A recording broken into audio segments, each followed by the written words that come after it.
Shalom, selamat pagi sahabat PKLU, Opa, Oma, Bapak, Ibu, dimanapun berada.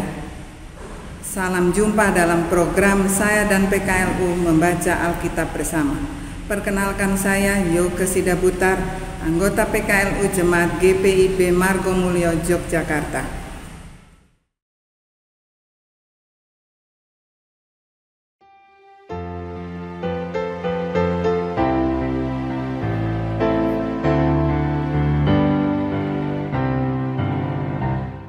Besarlah kasih Bapakku, selalu melingkupiku, di mana-mana diriku diasuhnya.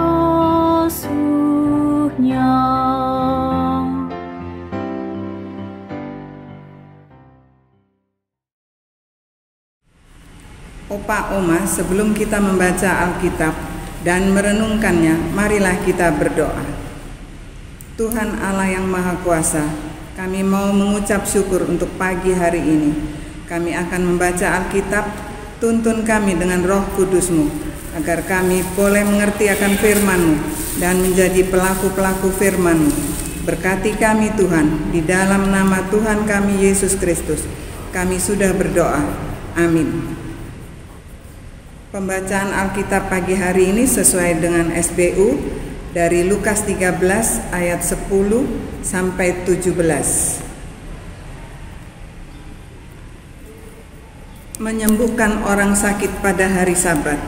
Pada suatu kali Yesus mengajar dalam salah satu rumah ibadat pada hari Sabat. Di situ ada seorang perempuan yang telah 18 tahun sakit karena dirasuk roh. Punggungnya bungkuk sehingga ia tidak dapat berdiri tegak lagi. Ketika Yesus melihat perempuan itu, ia memanggil dia dan berkata kepadanya, "Hai ibu, engkau telah bebas dari penyakitmu." Lalu ia meletakkan tangannya atas perempuan itu, dan seketika itu juga tegaklah perempuan itu dan memuliakan Allah.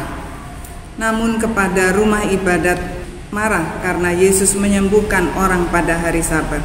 Lalu ia berkata kepada orang banyak, "Ada 6 hari untuk bekerja, karena itu datanglah pada hari-hari itu untuk disembuhkan dan jangan pada hari Sabat."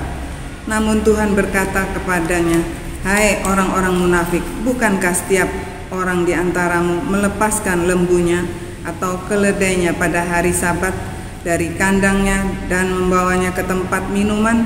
Perempuan ini keturunan Abraham dan sudah 18 tahun diikat oleh iblis. Bukankah ia harus dilepaskan dari ikatan itu pada hari Sabat?" Waktu ia berkata demikian, semua lawannya merasa malu dan semua orang banyak bersuka cita karena segala perbuatan ajaib yang telah dilakukannya. Demikian firman Tuhan. Terpujilah Kristus. Kita akan membaca renungan dari SBU pagi hari ini dengan tema Yesus penolong yang ajaib, terambil dari ayat 13. Lalu ia meletakkan tangannya atas perempuan itu, dan seketika itu juga tegaklah perempuan itu dan memuliakan Allah. Yesus yang melakukan penyembuhan di hari Sabat telah membuat kepala rumah ibadat marah. Ia dianggap tidak menghormati hukum atau tradisi yang ada. Itulah sebabnya dengan sengaja kepala rumah ibadat ingin mempermalukannya di hadapan orang banyak. Bagi Yesus, menyembuhkan orang sakit adalah bentuk ketaatan kepada hukum Sabat, sebab hidup seorang manusia sangatlah berharga. Demikian pula kesembuhannya terkait dengan masa depannya. Demikianlah Yesus berkenan menyembuhkan perempuan yang menderita selama 18 tahun oleh rasa sakit dan berada dalam cengkeraman iblis. Ia ingin mengembalikan hidupnya, yakni dari seorang yang semula tidak dianggap di masyarakat, bahkan oleh keluarganya sendiri, menjadi seorang yang sehat dan berfungsi kembali. Yesus yang penuh belas kasihan tergerak hati untuk menyembuhkannya. Ia melihat, memanggil, dan bersabda, maka sembuhlah perempuan itu. Dengan meletakkan tangannya atas perempuan itu, seketika itu tegaklah ia lalu memuliakan Allah.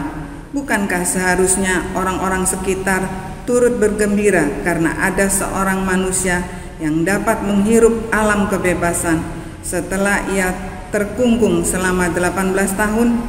Apa yang dilakukan oleh Yesus memang berisiko, namun membuat seseorang mampu berdiri di atas kedua kakinya dan menatap masa depan dengan penuh pengharapan tidak dapat ditunda.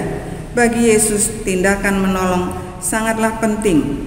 Yesus bukan tidak menghormati hari Sabat, tetapi mengeluarkan iblis dari tubuh seseorang itu adalah perkara mendesak. Hal-hal seperti inilah yang tidak dipikirkan oleh kepala rumah ibadat dan semua lawannya. Janganlah mata batin kita tertutup, hati nurani kita harus dibina. Lihatlah sekeliling kita, jika ada orang yang harus ditolong dan dibebaskan dari cengkraman iblis, maka doakanlah dan bantulah mereka. Mereka membutuhkan uluran tangan kita.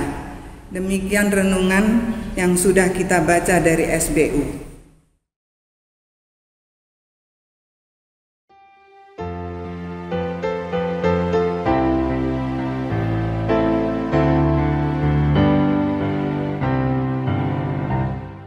Betapa kasih-Nya besar, tak usah hatiku gentar, ku berbahagia benar di asuh-Nya.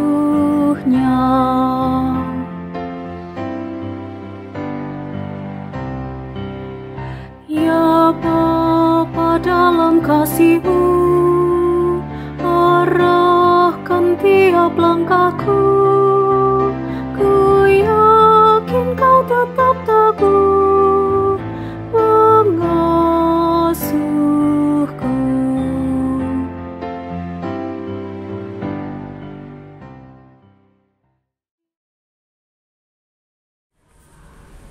Sebelum kita menutup kegiatan kita pagi hari ini, marilah kita berdoa. Ya Tuhan, kami telah membaca dan mendengarkan firman-Mu yang kudus. Biarlah firman-Mu boleh menjadi pedoman bagi kehidupan kami sehari-hari, dan kami selalu dituntun oleh Roh Kudus-Mu. Berkatilah Dewan Pengurus PKLU dan semua anggota PKLU GPIB dimanapun berada. Inilah doa syukur kami, hanya di dalam nama anak-Mu Tuhan Yesus Kristus kami selalu berdoa dan mengucap syukur. Amin. Demikianlah program saya dan PKLU membaca Alkitab bersama. Sampai jumpa, salam sehat selalu.